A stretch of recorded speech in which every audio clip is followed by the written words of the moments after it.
দেখেছি যে গতকালকে একটা মর্মান্তিক দুর্ঘটনা আমাদের সকলের হৃদয় ছুঁয়েছে।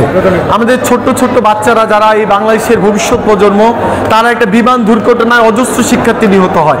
কিন্তু আমরা ইন্টারিম সরকারের যে উদাসীনতা দেখেছি, যে আমরা দেখেছি হতাহতের এত সময় পরেও তারা হতাহতের প্রকৃত সংখ্যা এখনো প্রকাশ করেনি। আমরা আজকে শিক্ষার্থীরা এই ব্লকেট কর্মসূচি ঘোষণা করছি। আমরা সুস্পষ্ট দাবি জানাই যে হতাহতের যে প্রকৃত সংখ্যা সেটা প্রকাশ করতে হবে। একই সাথে আমরা দেখতাম হাসিনা আমলে যে আমরা যে মন্ত্রীরা যে সুরে কথা বলতো, আমাদের শিক্ষা উপদেষ্টা কালকে আমাদের শোকের সেন্টিমেন্টকে তোয়াক্কা না করে উনি রাত 3টার দিকে মিডনাইট নোটিশ জারি করে, যখন সাধারণ শিক্ষার্থীরা ক্ষোভে ফেটে পড়ে ঘুমিয়ে সারা বাংলাদেশ আগামী দিনের জন্য পরীক্ষার প্রস্তুতি নিচ্ছিল, আমরা আশা করেছিলাম যে তিনি গতকালকে আমাদের শোকের কথা চিন্তা করে পরীক্ষা স্থগিত করবেন। কিন্তু 3টার দিকে তিনি গদি বাঁচানোর ভয়ে এই জারি করে। তো আমরা আজকে সাধারণ শিক্ষার্থীরা এই অবার্চিন স্বৈরাচারী শিক্ষা উপদেষ্টা পদত্যাগ দাবি করছি। একই সাথে এই অবার্চিন আমলাতান্ত্রিক শিক্ষা সচিবের পদত্যাগ দাবি করছি। যদি আমাদের দাবি অবিলম্বে মানা না হয়, তাহলে ময়মনসিংহের ন্যায় সারা বাংলাদেশে বাংলা ব্লকেট কর্মসূচি ঘোষণা করা হবে।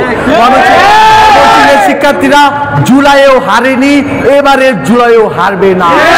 ময়মনসিংহের শিক্ষার্থীরা আগের ফ্যাসিবাদকেও দূর করেছে, ভবিষ্যতেও যারা ফ্যাসিবাদী হতে চাইবে, স্বৈরাচারী হতে চাইবে, হাসিনা সরকারের মতো আচরণ করতে চাইবে, তাদেরকেও সীমান্তের ওপারে পাঠিয়ে দেওয়া।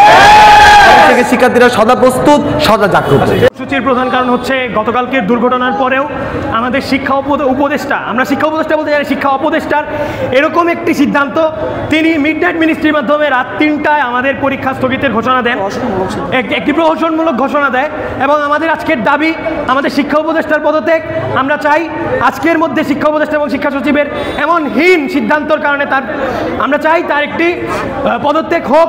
এবং আমরা চাই গতকালকের দুর্ঘটনার বিষয়ে আমাদের একটি সুষ্ঠু লাশের হিসাব দেওয়া হোক, একটি লাশের তালিকা দেওয়া হোক। এবং আমরা চাই এটি যদি সুষ্ঠু না হয়, ইন্টারিমের অবস্থা পতিত স্বৈরাচারের মতোই হবে।